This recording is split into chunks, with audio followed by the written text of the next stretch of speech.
Ladies and gentlemen, I do not play games. I don't mess around on this YouTube channel on Wolves of Crypto. You guys should be aware of that by now. If you're new to the channel, I'm showing you today something you have never seen before. And this is what we do here. It's very unlikely you've seen this line. I haven't seen this line circulating much at all. I'm going to show it to you now in a second after we get the introduction done. 800 days of resistance this line on Bitcoin has offered. It's stemming back from March 2021, going through to the start of the bear market, cutting through with 2 weeks in the bear market, and now, right now, we are testing that line for resistance. Huge stuff, guys. Huge stuff. And again, not many people are talking about this. I'm going to be the first one to bring it to you. Guys, I know we've seen CPI. I know we've seen massive stuff going on with the S&P 500. I know we've seen massive stuff going on with Bitcoin dominance. I'm disregarding all that in this video. I'm focusing my attention on this video in the short-term, medium-term Bitcoin price action and this line I'm going to bring you. Guys, apologies for the bad audio in this video. My microphone is just broken. I'm filming this video at 5 a.m. after a night of troubled sleep. I've just been shaking to get this video out. What can I say? So without further ado, that's definitely not the reason. Without further ado, let's get into it, guys.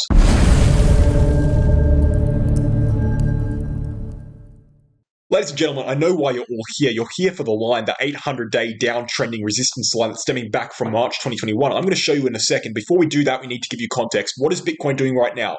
Bitcoin has broken out of a descending wedge formation in around June, broke to the upside, saw a massive move to the upside. It is now rejecting quite strongly from a major horizontal resistance zone. If we zoom out, look at the red box in the screen here. If we zoom out, we can see that horizontal red resistance zone was actually the foundations for the bull market support. During the bull market, we tested that region multiple times, bouncing quite strongly. During the start of the bear market, we rejected from that region. We rejected from it here. We're rejecting from it again right now. Now, what's going to happen? Are we going to break to the upside? Are we going to reject? That's kind of a situation Bitcoin is in. If we're going into short-term price action, if we're taking a look at what's happening on a shorter-term scale, and this is something that has only recently been identified, we can actually see that Bitcoin doesn't look particularly bearish on a short-term scale. I don't think so, at least. Now, you could argue that this is an ascending wedge formation, and you could argue that because, of course, this top line here is slightly uptrending, just barely uptrending, but I would actually argue this is an ascending triangle formation against strong horizontal resistance with an uptrending support line, and I think that is validated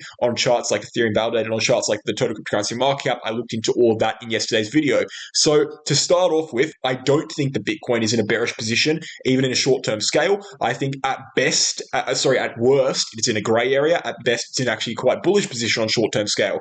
Yes, we have seen a big move to the upside. Yes, we are exhausted. Yes, we are consolidating, but consolidation isn't necessarily bad, guys. We see consolidation time and time again, and consolidation, sometimes it's indicative of a continuation. So perhaps this consolidation will be a continuation, and guys, even if it's not, even in the worst case scenario, where it's not a continuation, we actually do go down, I do think that Bitcoin has the adequate support, from the weekly chart, from the bull market support band, 200-week SMA, all of that stuff there, volume profile, POC, all of that stuff is in between 24.5K and 27K in that big box there. So even if Bitcoin does go down, I think we're in a good position. I don't think the Bitcoin is to be concerned about on a macro scale right now. This is all old information we've covered before. I'm going to get into the new information in just a second here. But the reason why I'm telling you this, the reason why I'm recapping in such a manner is because I need you to understand what the position Bitcoin is in right now is, okay? This is the position we are in. If we flip over to a clean, fresh chart, we can actually remove everything here and understand it from an even more simplistic perspective. We have a horizontal green box, a major support zone dividing the range below and the range above here. This is the major support we need to hold on Bitcoin. This is a support zone that we rejected from on 2 occasions during the massive bear market consolidation region, and then we actually came up above and we flipped for support and went to the upside afterwards. So as long as we're above this green box, Bitcoin is in an uptrend on a longer term, or a medium term scale, I should say. But even on a longer term scale, we are in an uptrend as well. Now, the upper resistance, as I discussed before, is that bull market support zone, the one we're rejecting from right now. It's somewhere at around 32K, and it stems upwards an indecisive amount, probably somewhere to around 32.5K, 31.5K to 32.5K. That is the red box. That is the resistance we're facing right now. That is resistance we're rejecting from, and we need to get above that. So this is the position Bitcoin is in. Understand it. This is the position Bitcoin is in. It is between massive support and massive resistance. And the massive support is quite far below, so we've got room for error if Bitcoin does decide to go down. But the massive resistance is right above. We're right at the doorstep of the big resistance. So Any analysis we can give, any charts, any lines we can give here, will bring clarity in the situation and really show us what's going to happen next. And that is when I present to you. Let me go ahead and bring this back so I don't delete the chart by accident. But that is when I present to you, all right, this line. I'm going to draw it in so you guys can see it exactly where it is. Logarithmic chart on Bitcoin. The reason I'm looking at logarithmic chart is because we're stemming back from price action in 2021. Okay, logarithmic chart is technically justified on price action, but stems from years. So, 2021 was 2 years ago. It makes sense, in my opinion. It's over 2 years ago now. March 2021 was 2.5 years ago, almost. So I think it makes sense to use the log scale. It's justifiable. And I think the charting validation will line up quite well. In a second, I'll show you. So what is this line, this 800-day resistance I'm talking about? Here it is. If we draw a line on Bitcoin from the peak in March 2021, okay, we draw it all the way through to the current retest, the current wick we just saw, right, just a few days ago. What we can see is we have a clean resistance line, okay? Now, a lot of people have speculations on Bitcoin about, why did we top here in 2021? Well, you could actually say that this was an overshot, right? An overshot of this line here, an overshot of this resistance line. And in fact, it shouldn't have happened. Who knows? From a cyclical perspective, it definitely should have happened. But from this line's perspective, maybe it was an overshot. The fact of the matter is this line we just drew in is an 800-day long. In fact, let's be precise here because we're about precision on this channel. This line is an 822-day long resistance line. We see this as very valid. Why do we see it as valid? What we can go ahead and check is the retest on this line and what the charting structure shows. If we're going from the first retest over here, we have one retest in the first initial line in retest in March 2021. We then go across and we can see a brief rejection from the line here in October 2021. And also, once we got above it, a brief retest of the line and flip of the line. That was the first indication that this line was relevant. We then, on the way back down after the top, bounced off this line. Again, another indication that this line is relevant. So we've seen 4 indications of relevance and validity to this line so far, and it's only November 2021. We then dropped down below the line, came up, rejected from it again. That is the 5th validation for this line. After massive consolidation, massive downwards price action, and a bit of upwards price action, we finally peaked out of this dead cat bounce, this 40% dead cat bounce, starting in around January 2022. 40% dead cat bounce. We peaked on that line and rejected quite strongly. That is the 6th validation of this line, and we're at March 2022. Now, if we zoom all the way to current price action, we can see that once again, right, after a year, right, a year or so, a year or more, right, a year and 3 months, a year and 4 months of, no kind of relevance of this line, we are finally seeing it act again. I personally thought, now I was looking at this line back in the previous bear market, right, but we just had. I was looking at this line in 2020, you might remember 2022, you might remember me bringing it up. I thought this line wasn't going to be relevant again. The fact of the matter is, it is now, right? We've tested it again. We've actually tested it quite cleanly on the biggest wick we had. And guys, that wick we saw that tested this line was the wick that we see right here.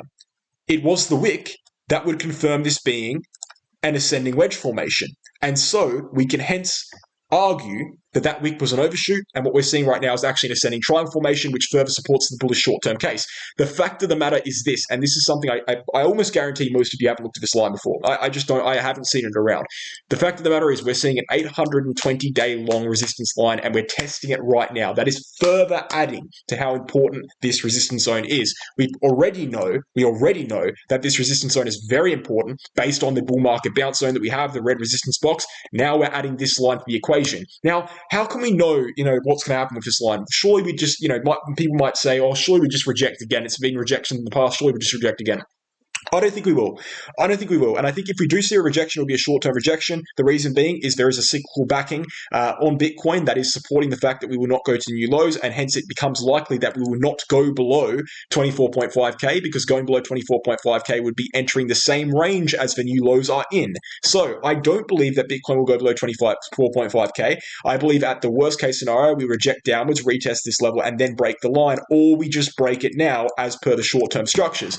So what else can we look at, right? Because there is more to this equation. Now you might think, Wolf, you've already showed me so much, Wolf. You've already showed me all these new charts I've never looked at before. What more could you possibly show me, Wolf? Now I'm going to show you a little bit more, right? I'll show you a little bit more. If we look deeper into this chart, what can we also see? We can also see that the uptrending line we see on the linear chart for Bitcoin, this pink line here, that didn't quite work out, right? We didn't quite retest it 3 times. We only got 2 retests. It's kind of speculative. the uptrending line that we saw there for Bitcoin on the linear chart actually works perfectly on the logarithmic chart, which gives us another reason to trust this line. Because what are we forming now in Bitcoin? We are forming a triangle formation on the logarithmic chart, with the top line stemming 800 days ago and the bottom line stemming roughly 200 days ago. So this is big, guys, and this shows us a point of contention. It shows us an apex of a triangle. When is the apex?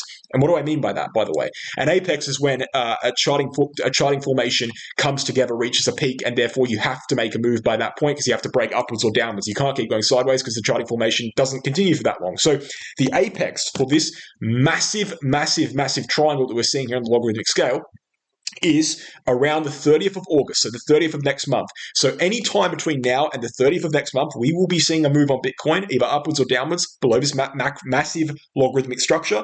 I believe the move will be upwards. It doesn't necessarily have to be upwards, and the reason being is because we can still break down below this line here and retest this support and then break the uptrending line, which would still be stemming across. They aren't necessarily, I think I might have jumped the gun by calling it a triangle. I think they are two separate lines, but it just gives a triangular structure. I don't think it's necessarily a triangle, but the fact of the matter is, this downtrending line we're seeing here, 820 days, is one of the most important things you should be watching on the Bitcoin chart, and I'm glad to have brought you that information today. We'll be keeping track on that very closely. We'll be paying close attention. The fact that it is downtrending means that we could actually break this line before breaking the major horizontal resistance and jump in the move early before the rest of the market. That's excellent as well. That's another key point here that I should mention. I just did mention. Excuse me, it's 5 a.m. I'm losing track of my words here. The fact of the matter is the line is very important. I'm glad to have brought it with you. And guys, we'll keep track of it. Thank you for watching the video. Guys, if you appreciate the video, please stick around here. Leave a comment. Tell me what you think about the line. Tell me if you disagree, you agree. Any suggestions for future videos. But stick around here to the end. I'm going to show you some stuff. The Bitget exchange, 5 times lower fees than Binance, optional KYC, okay? Protection fund, reserves information, again, lowest fees in the game, and you can get even lower fees on this exchange using my referral link to sign up for a 15% trading fee discount and exclusive access to an exclusive reward center with the Wolves Crypto referral link. So go ahead and do that. This is the exchange I personally use for trading. I reached out to these guys for partnership. They did not reach out to me. That gives it a degree of validity and a degree of, there's not much bias involved because I actually reached out to them. So guys, sign up with my referral link. Best way to help the channel, best way to help yourself. If you want to help yourself further, you can check out the Crypto Academy's Become a Trader course. Learn how to trade. The website link is in the description below. This course will teach you everything you need to know about charting analysis, everything you need to know about finding trades, about profit taking, exiting entries, etc. Literally everything you need to know, or should I say, most of what you need to know, 95% of what you need to know. There's a few things we've left out here, but the fact of the matter is everything in this course I use on basically a daily basis, and I see, as well as Megawell Crypto, who co-developed this course, as absolutely fundamental. Then finally, guys, you can check out the VIP group on Telegram.